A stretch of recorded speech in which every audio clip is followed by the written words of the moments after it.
Howdy folks, Pilgrim here. How you doing? I'm hoping the morning for you is going better than mine. We have had we have the most beautiful weather I could ever wish for.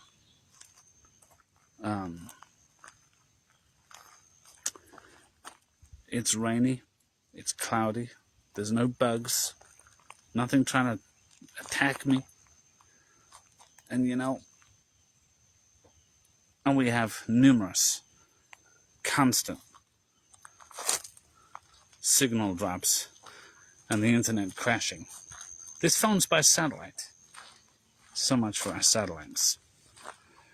Don't think for 1 minute that we are bettered by Starlink and all.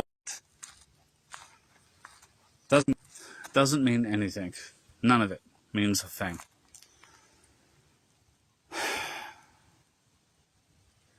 So now I've got to moderate the way I speak because of the constant crashes and interruptions. Exactly. I've got to moderate the way I speak because of the constant crashes, interruptions, and blackouts. So much for technology. So, this is the second time, and I'm not going to try again. You're going to have to take it, warts and all. Folks, I have been putting a lot of emphasis on throwing out as much information as I can on Facebook on the new Madrid fault line and the San Andreas fault line and the recent reports that are going on with both of those. San Andreas apparently is reacting in a way that it hasn't done in 1,000 years. I don't know. I wasn't here 1,000 years ago. But that's what they say. But I'm putting a lot of info out there because most people hearing my videos do not check my playlists, and they cannot be blamed for that. I mean, why would you look around someone's playlist when you're only there to hear the video, the latest video they made? I've been so blessed to live here. But anyway, all I can do is point them to my new Madrid fault line playlist, which I am constantly updating and adding more information to as time goes by. I'm pushing the information out there because I really feel, from the bottom of my heart, as they say, that time is really, really near. And whether we are here to experience it or not is irrelevant, basically. I want the information out there. I want as many people to see the information. Yes, we're awaiting the Lord's coming, the rapture. How are we making ourselves ready for that rapture, by the way? Being ready is doing all we can to tell others about him, because that's the ready state of the mind. Consider the two servants that were described in Matthew 25. One servant grew lazy, he stopped watching, he stopped waiting, he started getting casual, and he started abusing his fellow brothers and sisters in the Lord. Any look on YouTube or Facebook will show you a plethora of these kinds of people attacking and devouring one another over denominationalism, over rapture arguments, over Trinity arguments. It's not about the argument. These people just want to fight. This is the mentality. But what was the mentality of the other servant in Matthew 25? And I know that Matthew 24 is a post-rapture chapter. I know. Oh, dang it. Everything's not. Everything's in a hurry in this world. I step up here and I've got to hurry to get in because of wasps. But anyway,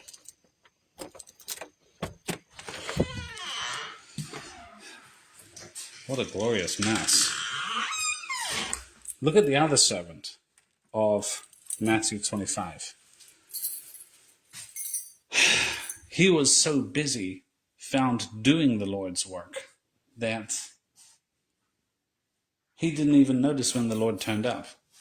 This is a case of, sorry, excuse me for 1 minute. This is a case of the right mentality. And the Lord said to his servants, he didn't say it to the worldly people, he said it to his servants, that the Lord will come at a day and an hour that you, who is you? The Lord will come at a day and an hour that you do not expect. He wasn't talking to the worldly people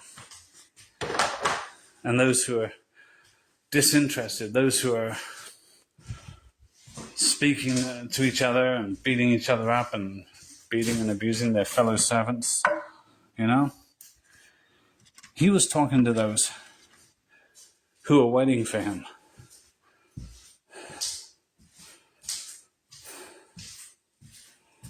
He will come at an hour that you do not expect.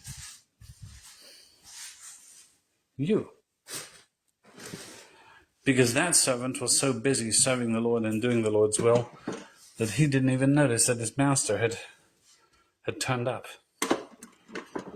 See all the little things I gotta do.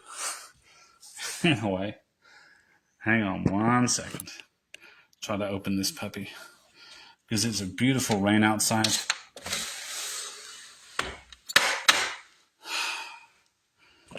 It's a lovely temperature. Some of the humidity has been taken away by this rain. Anyway, my point is this. We have a choice of which one of the two servants' descriptions we will identify with by our behavior, if not by our mindset and our chosen words in how we treat others. So,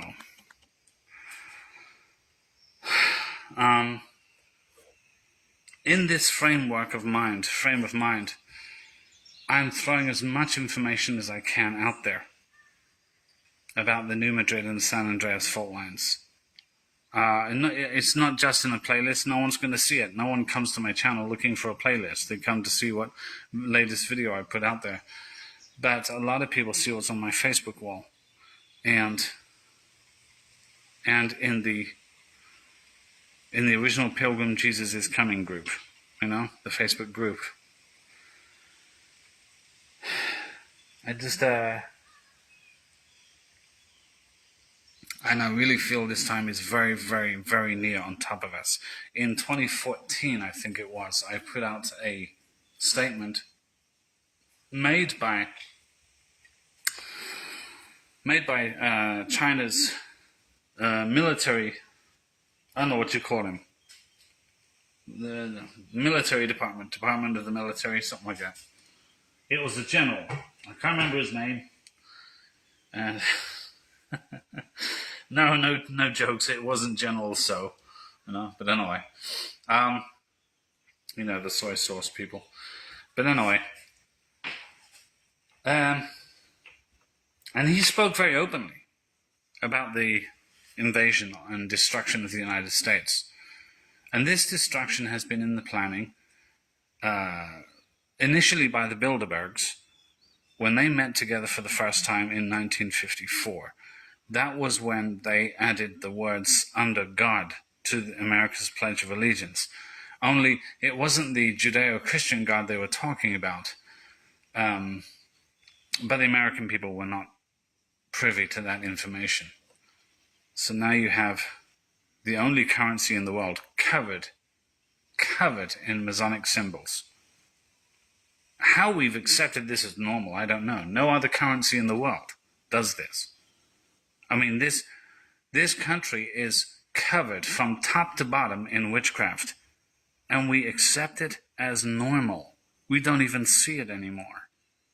We call the people who talk about it conspiracy theorists. No other country in the world is as steeped in occult symbolism, even printing it on their money, as this one. No one does this. This is not normal. The levels of control that I've been able to see here through foreign eyes, so to speak. I mean, I'm American, but I spent a large part of my life living in other countries, and I had to come back home through official means. So I got a messed up accent, I know, but still. I get to see this country through foreign eyes, and I'm telling you, it astonishes me that everything that's going on here is accepted as normal. It is a zoo and a circus all rolled into one, and the people here do not see it. They don't see how insanely abnormal everything here is. They can't see it because they've had it all their lives. It's bizarre. It's really, really a circus of the worst kind. And it will be judged. There is no doubt in my mind whatsoever, that America is Babylon in Revelation chapters 17 and 18. It's the only one, but there's a curious mixing, there's an intermingling with the Catholic Church here, because this is, of course, the largest Catholic country on earth. And all the last Pope prophecies, even the Catholics have their own series of prophecies, and they are fulfilled with this the last Pope of the last generation, which turns out to be, for the first time in human history, an American Pope. Go figure. We'll see what becomes of him in the city of Philadelphia at some point.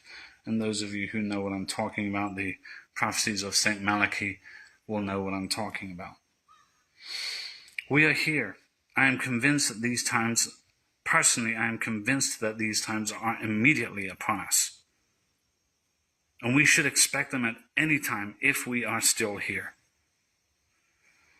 This is why I'm posting so much on the New Madrid fault line and the San Andreas fault line and their connection between the two. The Jews have known about these prophecies for years, the Jewish Christians, and they've talked about it. We've had Jewish Christians booking flights over from Tel Aviv to the town of, to Missouri, to visit the town of New Madrid so they can walk up and down the fault line praying over it, because they know what's coming, and the American people are asleep to it. They have no clue. They've known about this for years.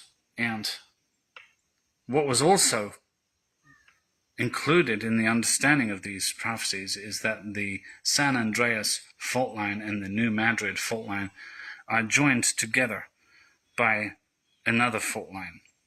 That fact has been disputed for years and argued against by seismologists and ridiculed and mocked like crazy for decades. Until about 4 or 5 years ago, when they found a massive fault line joining the two, running directly underneath Texas.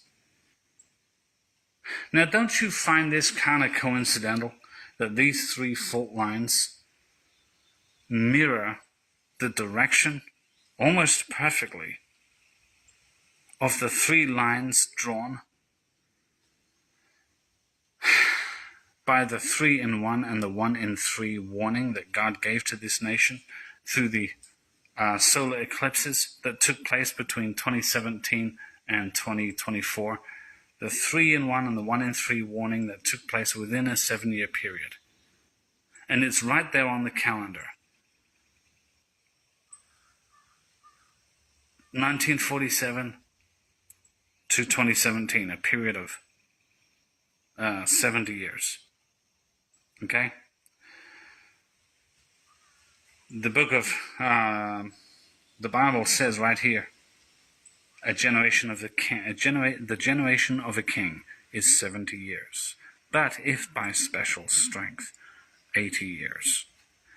That's what the scripture says. That 80 years brings us to 2027.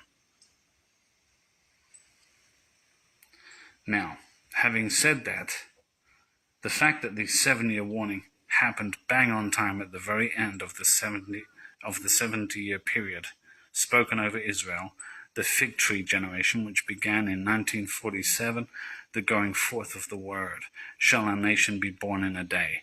It was born in 1948, or born again. The fact that the 7-year warning, 7-year period, with the 3 in 1 and the 1 in 3 warning inside it, creating a giant Hebrew letter Aleph, which is the signature of God's name, being written across this nation.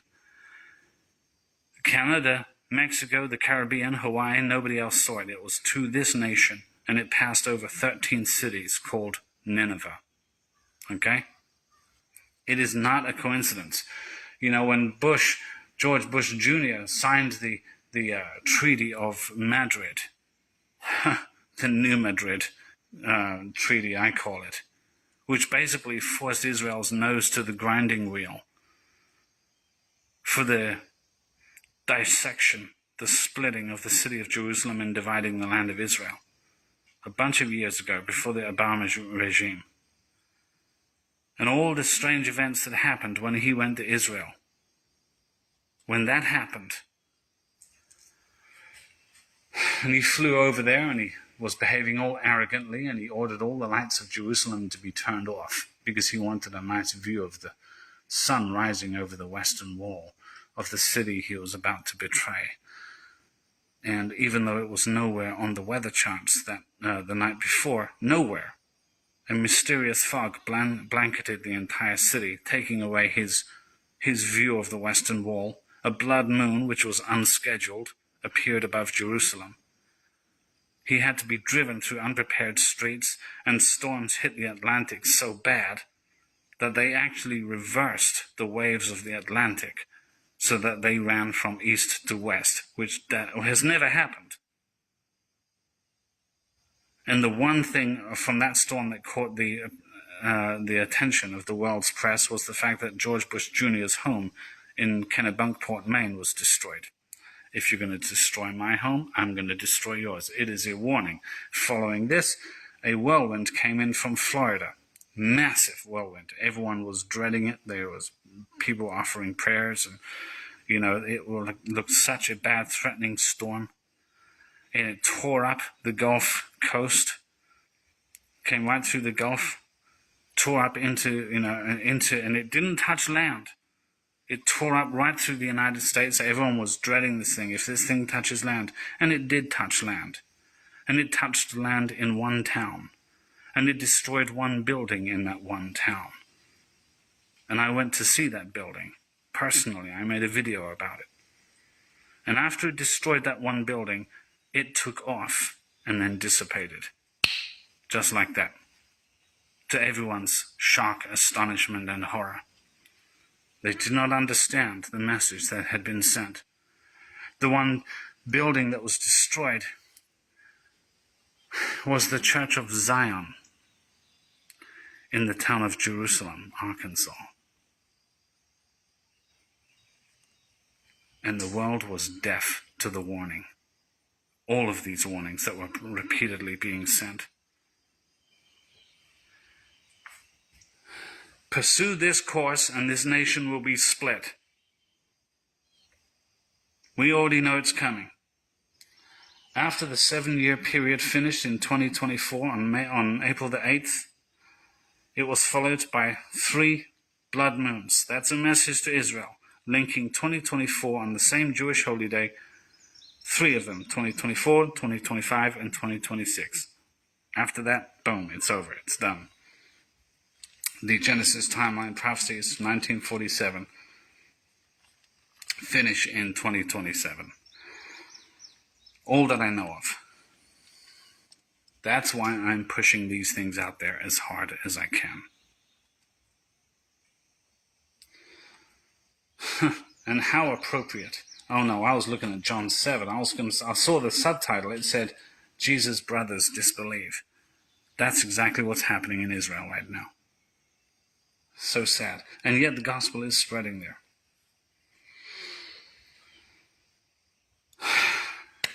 Changing of subject.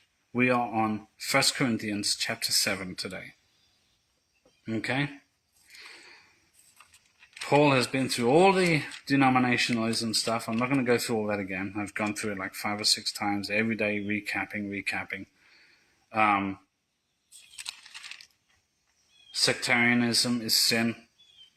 Chapter 1. Chapter 2, here are the foundations that expose it. That if you live by these things won't happen. Chapter 2. Sectarianism is carnal. Not just sin, but it is carnal. Chapter 3. And if you abide by this, you will be better stewards, chapter 4, of the mysteries of God, and better able to dispense them, whether we look like fools in the world's sight or not, chapter 4. But what happens if you do ignore this? What are the behaviors? He goes into this in chapter 5. The church becomes immoral, it falls on its knees, it falls down as a corrupt church, and every ugly sin. It starts with what's in the mind first. It shows you that in chapter 5. And then in chapter 6, we are taken into the outworkings of the flesh once the mind has been infected. Verses 7 through 11 especially. So, having all this in mind, chapter 7 focuses on marriage, which I think is emblematic, personally, between Christ and the church, Christ and his bride. Well, I can't talk this morning. Between Christ and his bride. Even though he's talking to the Corinthian congregation, having identified all of these things that are going on in their church because of this attitude. They've allowed the minds to infect the flesh because they weren't stewards of the mysteries of God. They weren't faithful in this. He's trying to draw them back away from this. Sectarian, it all started, all of this, from denominationalism, the desire to split away and do things more. Well, we can do better than that. We don't agree with this. The division in the spirit, in the body, against one another. That's all where it starts from, the smallest thing. Wasn't Satan's argument to Eve based on divisionism? He had to have a word of one-uppance against God. God said that, you will not die. It had to be an argument of division, sectarianism, against God, to Eve. The smallest seed can give birth to the greatest and ugliest tree or the most beautiful tree. You see how everything in Satan's world is an inversion of truth. I'll give you an example. I was talking with my wife last night, and she doesn't understand these things very well because she wasn't brought up in them. And so she's got her thoughts and opinions, but thoughts and opinions do not replace first-hand experience. Now, I love my wife. I'm not going to shame her in any way, but I'm just saying we come from different worlds. And my upbringing made me very familiar with many aspects of the occult. Many aspects. And you can have your thoughts and opinions on the occult and so on. And you can say, oh, well, that doesn't happen. And I'm saying to her, yes, it does. She goes, no, God would never allow that. You can't talk about what he does or doesn't allow when it is happening. You can't say that. You can have your opinions, yes, but these things do happen. And God uses them for his glory. He allows souls to be tested. He allows people's past experience sometimes to happen so that they can help others. But all of these things will only be tolerated for so long. You see this great expression. I was going to give you an example. Here it is. This expression of as above, so below. You hear how that is linked almost exclusively to the occult. Well, Jesus described Satan as a liar and a thief, and so he is. That expression, too, is stolen. It doesn't belong to Satan. It doesn't belong to the occult. That's what they want you to believe. Because as soon as you reject that and start shutting it out, you then stop listening to much of the Bible. Let me explain. Our Father, who art in heaven, hallowed be thy name. Thy kingdom come, thy will be done, on earth as it is in heaven. You may not realize that that is a 3-in-1 and a 1-in-3 request. 3 different ways of asking for the same thing. The same thing asked in 3 different ways. Our Father who is in heaven, hallowed, sacred, sanctified, cleansed is what hallowed means. Cleansed from what? His name is already holy. It's already cleansed. Be made holy. Cleansed from what? From all the blame and the slander that has been hurled at it since the world's beginning. Genesis chapter 3. You shall not die. God has lied to you, says the devil. Hallowed be thy name. Thy kingdom come. So how's his name going to be hallowed? By the coming of his kingdom. Thy kingdom come, thy will be done on earth as it is in heaven. How will his kingdom come in order to hallow the name? His kingdom will come in order to hallow the name by his will being done on earth as it is in heaven. So one leads to the other. The doing of his will on earth leads to the coming of his kingdom, leads to the sanctification of God's name. And how is his will being done on earth as it is in heaven? As in heaven, so below. This so-called occultic expression was stolen from the Lord's Prayer itself and inverted, demonically reversed for their demonic purposes in the world. Let's answer the question. Let's finish it, follow it through. How is God's will done on earth as it was done in heaven in order to sanctify and bless and hallow the name? How was it done? What happened in heaven that has also got to happen on earth? His will was done in heaven through war.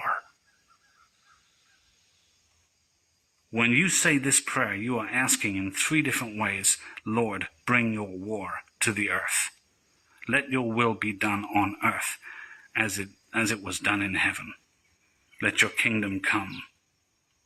Let your name be hallowed forever.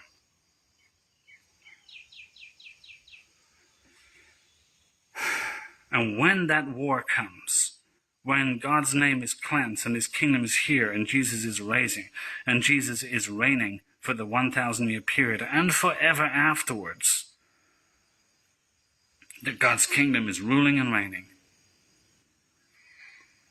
that's when heaven and earth meet together and become as one.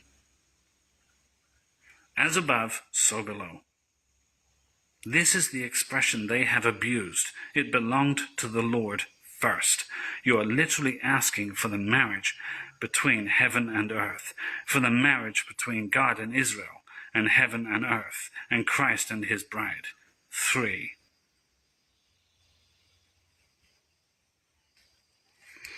So, 1 Corinthians chapter 7, dealing with marriage. Now he's talking to them as a man, not in the spiritual things that I've just outlined here. But it is all implicit. Let's read 1 Corinthians 7. Now concerning the things of which you wrote to me, and don't forget that Paul indicated in one of the earlier chapters in this book that he'd already sent a letter to the Corinthians before. Or he said, I told you before that, yada, yada, yada. So we don't have that book. Otherwise, if we did, it would be 1st, 2nd, and 3rd Corinthians. We don't know what that letter was about or what was said. We only have this one. But perhaps that letter was in response that he sent to something they wrote to him. Now concerning the things about which you wrote to me, it is good for a man not to touch a woman, okay? Even Jesus said a man can serve God better, he can serve the kingdom better when he's not distracted by the things of marriage, which although they're important and they're beautiful and they're good and they are a gift from God, they're distracting because half his mind is divided in order to please his wife as well as to please God.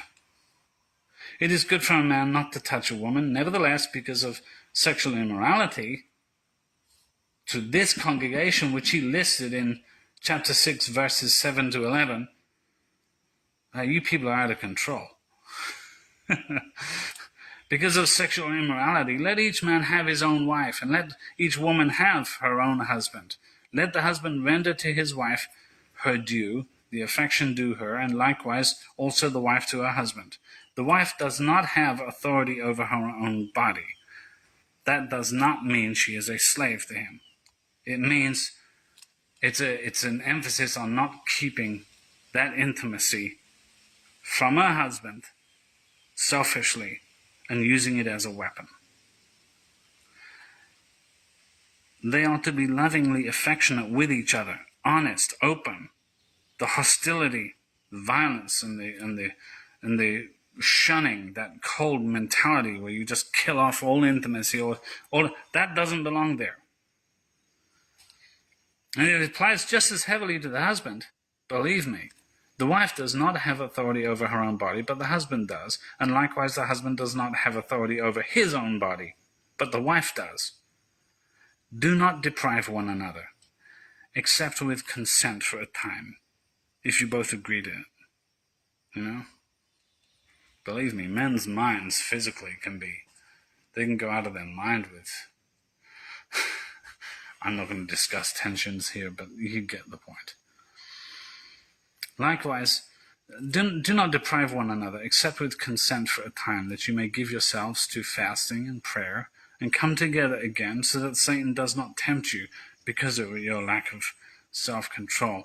Things get so bad or out of hand, or the depriving one another, weaponizing intimacy, and so on, that the minute somebody, a third party, makes an inviting entrance, and things can tumble down from there.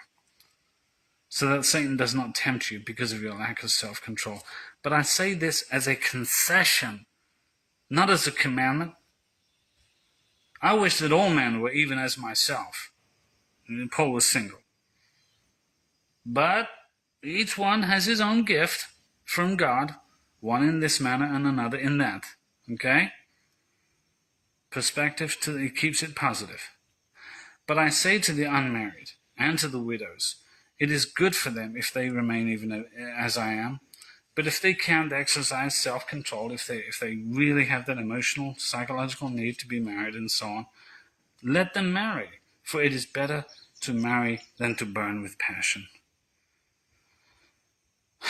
Now to the married I command, yet not I, but the Lord. This is from the Lord. He gave his opinion before, but now this is from the Lord.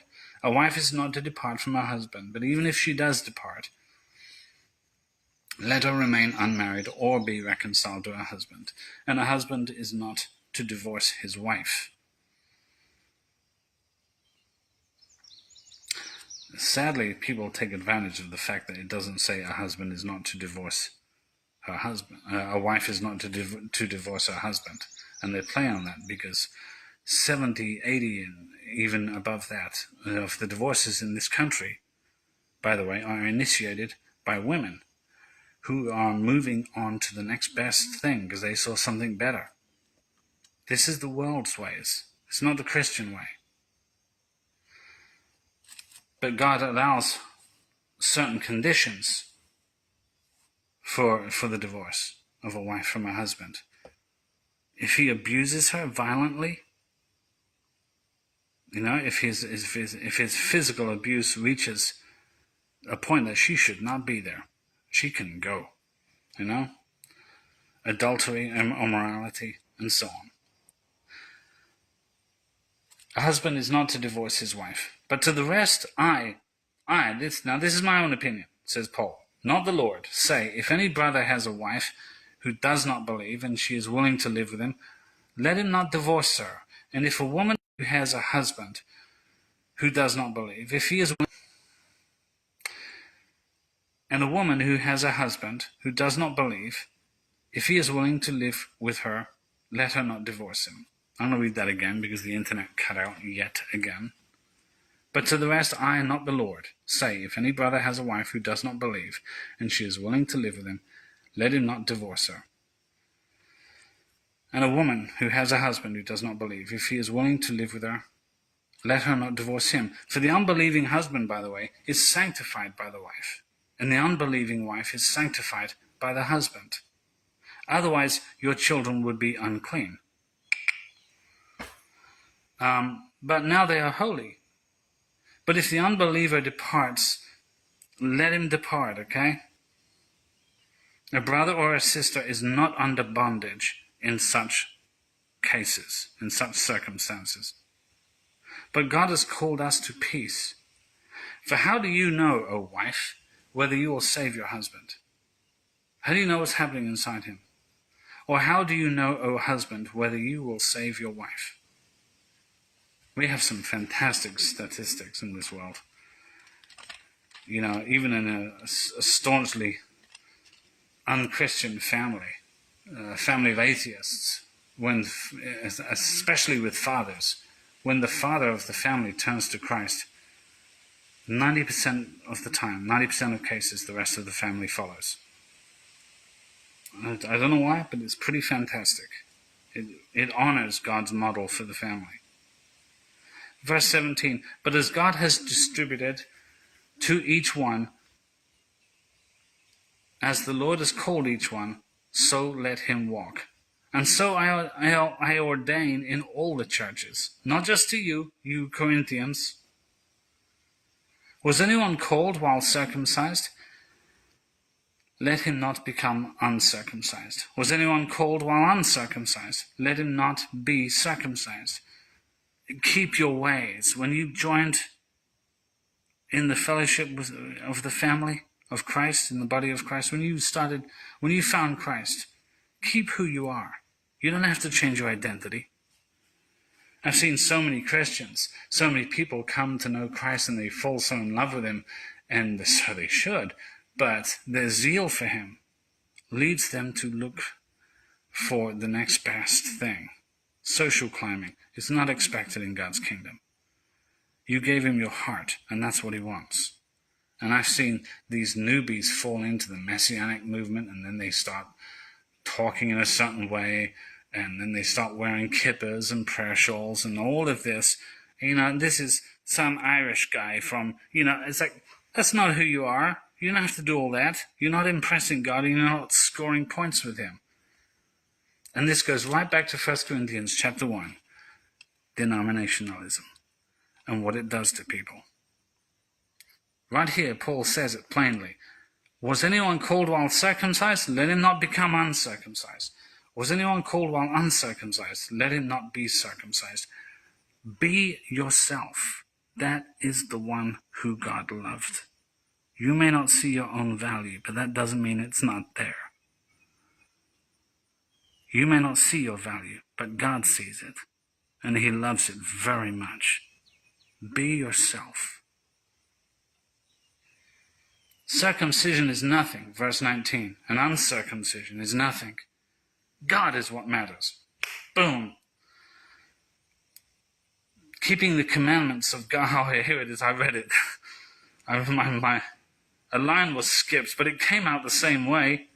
Circumcision is nothing and uncircumcision is nothing, but keeping the commandments of God is what matters. Let each one remain in the same calling in which he or she was called. Were you called while a slave? Okay, don't worry about it. But if you can be made free, use it. Use that position. For he who is called in the Lord while a slave is the Lord's freedman. Likewise, he who is called while free is Christ's slave. You were bought at a price. Do not become slaves of men. You don't have to do these special things, dress in a special way. Start using special words. special prayers that without which you're just not complete enough. The Hebrew Roots movement has done so much damage to so many people. And they are going to be so shamed and horrified on the day of judgment because of what they have done to people with full hearts who do love God, who just want to give their hearts to God in every way that they can. But these parasites have come along and abused them and taught them ways.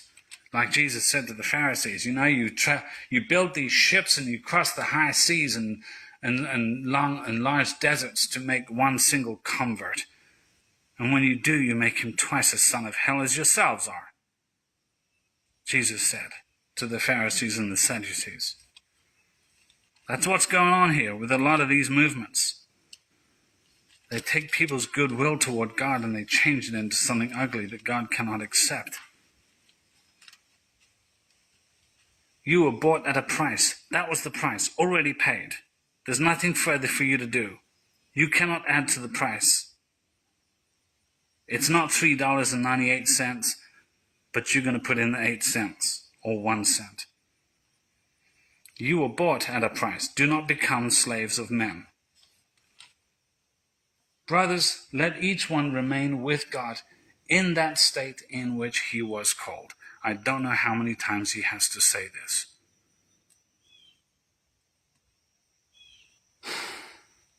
Verse 25. Now concerning virgins, I have no commandment from the Lord. None, by the way. Yet I give judgment as one whom the Lord in his mercy has made trustworthy. About virgins. I suppose, therefore, that this is good because of the present distress. That it is good for a man to remain as he is. Are you bound to a wife? Do not seek to be loosed. Are you loosed from a wife? Don't seek a wife. If you must, he's already been through that. If you do, you do. It's not a commandment from the Lord, but he's speaking from his own opinion. Just as a father that we trust, as a brother, elder brother in the Lord, giving the best advice as he sees it. Are you loosed from a wife? Do not seek a wife. But even if you do marry, boom, there it is. There's the allowance. But even if you do marry, you have not sinned. And if a virgin marries, she has not sinned. Nevertheless, such will have trouble in the flesh. Okay? You know what marriage is like. The way it is. Nevertheless, such will have trouble in the flesh. But I would spare you if you listens to me. But it's just encouragement and advice, says Paul. But this I say, brothers, the time is short, so that from now on even those who have wives should live as though they had none, giving your whole mind and attention to the Lord, because the times are urgent. Those who weep as though they did not weep, those who rejoice as though they did not rejoice, those who buy as though they did not possess. No attachments to this world. And those who use this world as not misusing it. Don't settle into it and start to say to yourself and become too comfortable with it as if you've got another 10 or 20 years. You don't. Remember that first zeal. This is in fact in line with what Jesus said in Revelation. When he spoke to one of the congregations and he said, return to your first passion. That's the heart that I want. Verse 31, and those who use this world as not misusing it. For the form of this world is passing away. Not just this world and this age, this way of living. We've gone through many ages, technologically advanced and so on. We've done many things. But the form of this world is passing away. All of it's going to come to an end, permanently. We've been through cycles of this before, the rise and fall of civilizations. Each one thought it was the end of the world. We are at the end of the ages, all of the ages, every one of the ages. Now, the whole thing's going to change. The form of this world is passing away. But I want you to be without care. Don't panic and freak out about this. He who is married cares for the things, he who is unmarried cares for the things of the Lord, how he may please the Lord. Bingo, what I said before. But he who is married cares about the things of the world, how he may please his wife. There's a difference between a wife and a virgin. The unmarried woman cares about the things of the Lord, that she may be holy both in body and in spirit. She has more time to. But she who is married cares about the things of the world, how she may please her husband, looking after the kids, yada yada. And I say this for your own sake, not that I may put a leash on you, but for what is proper, that you may serve the Lord without distraction. And this is it. Back to verse 29, this is exactly what he was saying, which applies prophetically to us more so than ever before. We are the last generation. But as I say, verse 29, brothers, the time is short, so that from now on even those who have should be as though they had not. Verse 36.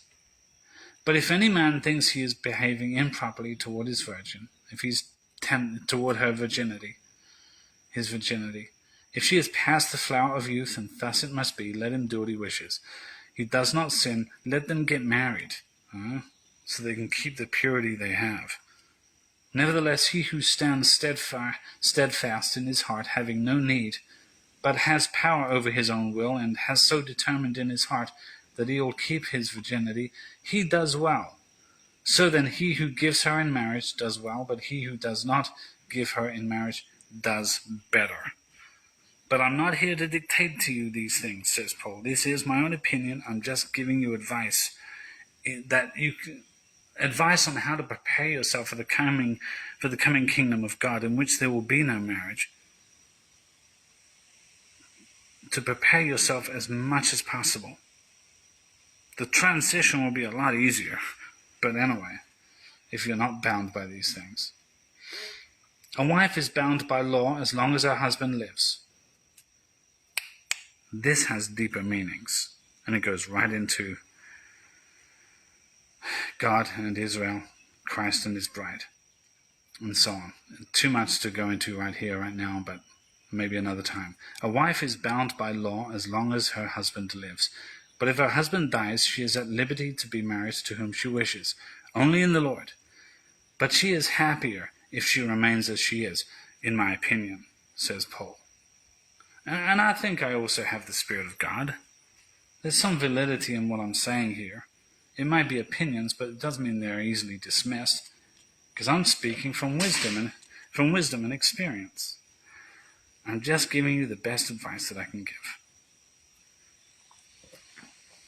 You know, the Bible really is ruined many times by those who try to translate it, who try to read it as,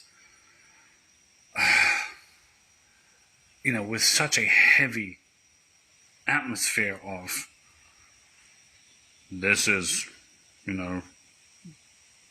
sacred testament religious text. But, they try to make it so heavy and formal and ritualized. But as I read these letters to you, I hope you can get to realize just how human they are. This is just a guy talking, and he has the Spirit of God. He not only unravels mysteries for us and tells us sacred things, but he gives us the benefit of his wisdom and encouragement. But you don't find any heavy overtones of religious. You know what I mean. Come on. It's so human, it's easy to read. You lose your fear of viewing the Bible as some heavy religious text. It's not. It's a bunch of brothers and sisters talking to each other through a series of letters and trying to build each other up. And they're talking in very ordinary and human terms. Now, yes, it's a mistake for their words to be twisted and abused. That's dangerous. Absolutely, because these people are also our teachers. But they are still ordinary human beings, showing us the very best and revealing to us the very beauty that is contained in God's promises and his will for us. So excuse me while I keep on, as I said at the beginning of this video, while I keep on pushing out the warnings and sending out as much information as I can on the New Madrid and the San Andreas fault line. I really have this feeling. I'm not saying immediately. I got a feeling that other things are going to happen first. Big things, unpleasant things. But I can't tell you what they are. Only the Lord can do that. I just know I have this thing in the pit of my stomach that something real big is coming. And everybody's feeling it right now. I've been hearing it from so many people. Something ugly. But it's for the world to deal with. It's not us. The dread does not belong to us. When we have those feelings, we look forward to the coming of God, for the coming of Christ, for the return of Christ for his bride. We are filled with excitement. The world is filled with dread. We bow the knee now in submission. They will bow the knee then. Every knee will bow. They bow the knee then in damnation. A completely different spirit. I do feel these things are coming. I've got so much more to say on that subject, but I could be here all day. And I know not all of you have all day to listen to my very dry voice banging on about it. Maybe tomorrow, if the Lord wills. God bless you. Keep on looking up, and I hope you're enjoying the coolness brought by this beautiful day. Such a difference in temperature. We're not being roasted today, hopefully. God bless you. Keep on looking up, and perhaps we'll see each other soon. God bless.